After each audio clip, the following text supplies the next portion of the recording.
Congresso Nacional, Resolução número 1 de 2012, Congresso Nacional, e do artigo 10-A do Regimento Comum, foi constituída a comissão mista incumbida de emitir parecer sobre a matéria cuja composição será publicada na forma regimental.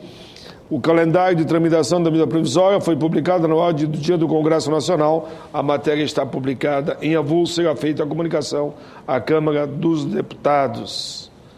Senadora Lúcia Vânia, com a palavra, pelo tempo que for necessário para o seu pronunciamento. Senhor presidente, senhoras e senhores senadores. Senhor presidente, eu não poderia iniciar o meu pronunciamento sem me referir aqui à parte do senador Aníbal Diniz. Eu acredito que tanto o PSDB como o PT precisa ter cuidado nessas comparações. O senador Delcídio colocou aqui muito bem que a população brasileira hoje quer muito mais do que comparações de presente e de passado. É preciso que nós tenhamos em mente que a nossa atuação tem que ser no sentido propositivo, para frente. Cada governo que passa oferece a sua contribuição naquele momento e naquela circunstância. Eu não poderia deixar de citar como muito importante para a situação, para o povo brasileiro, a implantação do real, o combate à inflação, a lei de responsabilidade fiscal, os projetos de transferência de renda que inovou na área social, a criação do PRONAF, que é o Programa de Agricultura Familiar. Tudo isso foi obra e construção de um período de governo, quando o PSDB esteve no poder. Não podemos deixar de visualizar que o PT teve a sua contribuição de manter a estabilidade econômica, de ampliar os programas de transferência de renda. Mas isso não desmerece absolutamente aqueles que no passado avançaram e tiveram a coragem e a ousadia de fazer uma nova proposta para o país. E é isso que eu chamo a atenção neste momento. O PSDB, o meu partido, precisa primeiro ignorar esse tipo de comparação, porque comparar dados em circunstâncias diferentes ou é ingenuidade ou é má-fé. Portanto, o que nós queremos é que o meu partido, o PSDB, faça uma proposta de avanço, um passo à frente, um passo que vai suscitar a esperança, a força do povo brasileiro. E é por isso que eu me nego a entrar nesse embate eleitoral. Nesse embate eu fiz ou deixei de fazer. Fulano fez mais, ciclano fez menos. Eu acho que cada um deu sua contribuição num momento importante. Mas, senhor presidente, o que me traz essa tribuna, essa manhã, essa noite, é exatamente comemorar a oportunidade que tive de participar na cidade goiana de Anápolis, da inauguração do trecho da rodovia Norte-Sul, que liga aquela cidade à cidade de Palmas, no estado do Tocantins. É, sem dúvida, uma vitória, depois de um longo trabalho, que chega a quase 3 décadas, permeado de percalços de toda sorte. Inauguramos mais um trecho de 855 quilômetros da ferrovia Norte-Sul. A partir de agora, será possível percorrer sobre trilhos o caminho de Anápolis até o porto de Itaqui, no Maranhão. As primeiras obras começaram ainda em 1987, no governo do presidente José Sarney, a quem eu faço uma homenagem aqui. O meu estado, o estado de Goiás, deve muito ao presidente José Sarney, principalmente deve pela coragem e a ousadia que ele teve naquela ocasião de lançar os primeiros trilhos da ferrovia Norte-Sul, e que, sem dúvida nenhuma, é uma ferrovia muito importante para o desenvolvimento da nossa região. Em 1996, no governo Fernando Henrique Cardoso, este primeiro trecho de 215 quilômetros entre Açailândia e Estreito, no Maranhão, foi inaugurado.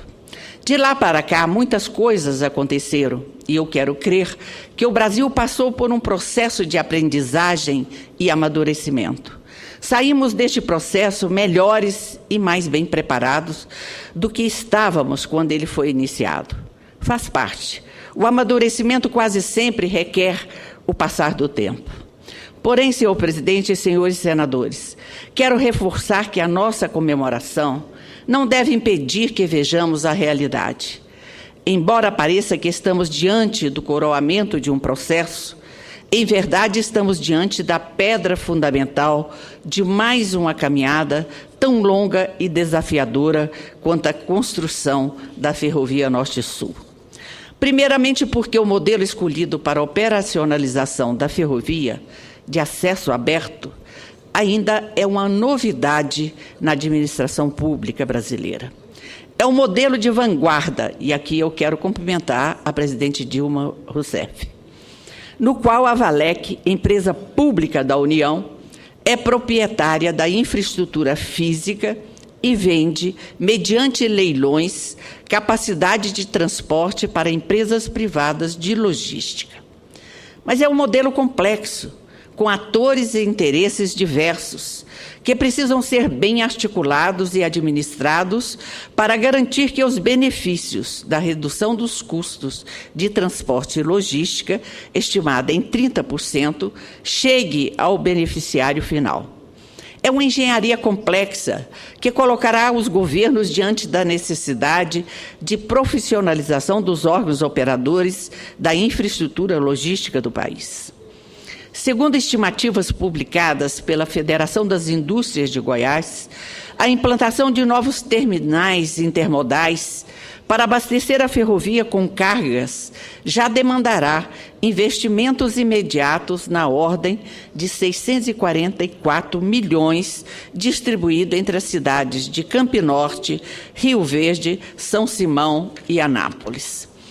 Também deverão ser implementados e geridos pela Valec pátios de pesagem ao longo do traçado da ferrovia. Também não podemos descuidar do impacto socioeconômico da nova ferrovia em termos de desenvolvimento regional do Norte e do Centro-Oeste. Certamente haverá grande movimentação de pessoas em direção às cidades beneficiadas pelo traçado da ferrovia, atraídas pelas ofertas de emprego que serão criados ao longo dessa verdadeira espinha dorsal do desenvolvimento econômico e social, que será a Ferrovia Norte-Sul. O fluxo migratório exigirá melhores condições de moradia, de transporte, de educação e de saúde para esses contingentes de pessoas que virão para cidades estrategicamente localizadas. Teremos novos desafios ambientais, que demandarão a atuação efetiva dos municípios e dos estados envolvidos. Já hoje, os jornais abordam o traçado da ferrovia, que cortam bairros residenciais, inclusive na cidade de Anápolis, configurando uma situação urbana até então desconhecida pela administração municipal. Esse tipo de desafio será uma constante a partir de agora. Para melhor enfrentar esses desafios, precisaremos de mais recursos para os municípios afetados pelo traçado da ferrovia e também, e nem de longe menos importante, aprimoramentos administrativos para boa gestão desses recursos, pois eles, por si só, não resolverão todos os desafios. Isso equivale a dizer que precisaremos de expertise pública e privada para o desenvolvimento e implantação de soluções inovadoras e criativas para problemas até então desconhecidos.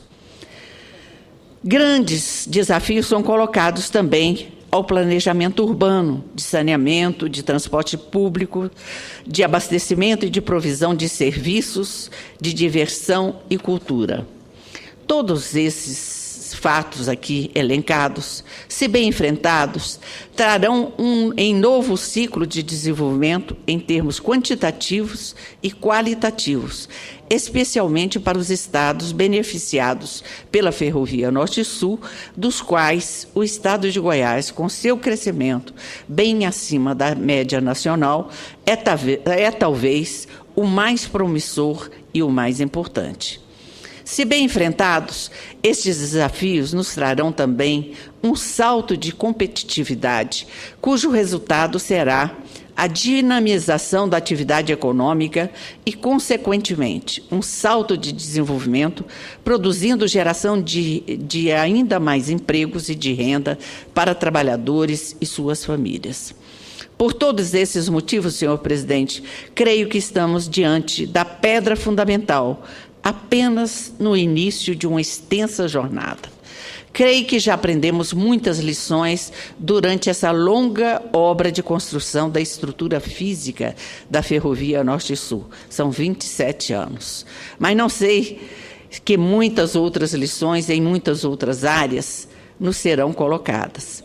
Espero que tenhamos, nas próximas décadas, governo com o necessário preparo para enfrentar esses desafios e espero que tenhamos, assim, um processo de aprendizagem mais curto, pois cada vez mais a sociedade cobrará de seus governos eficiência e economicidade no emprego dos recursos públicos.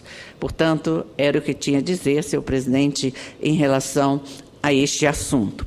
Mas eu não poderia também deixar de abordar aqui a repercussão que tem tido na mídia nacional a aprovação ontem na Comissão de Assuntos Sociais do projeto do senador Aécio Neves, que mantém o pagamento da Bolsa Família por mais 6 meses para chefes de famílias que ultrapassarem a faixa de renda prevista no programa.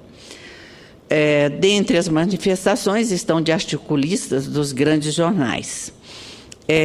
Eu quero dizer que todos os senadores que participaram das discussões e aprovaram o projeto entenderam que ele não faz mudança no programa e visa tirar da informalidade o beneficiário que empregado pode ter a sua carteira assinada, inclusive passar a contribuir para a Previdência Social. A ideia é que, havendo uma garantia suplementar, haja mais formalização de mão de obra. Essa é a essência do projeto que foi aprovado ontem na Comissão de Assuntos Sociais. Muito obrigada, senhor presidente. Essa foi a senadora.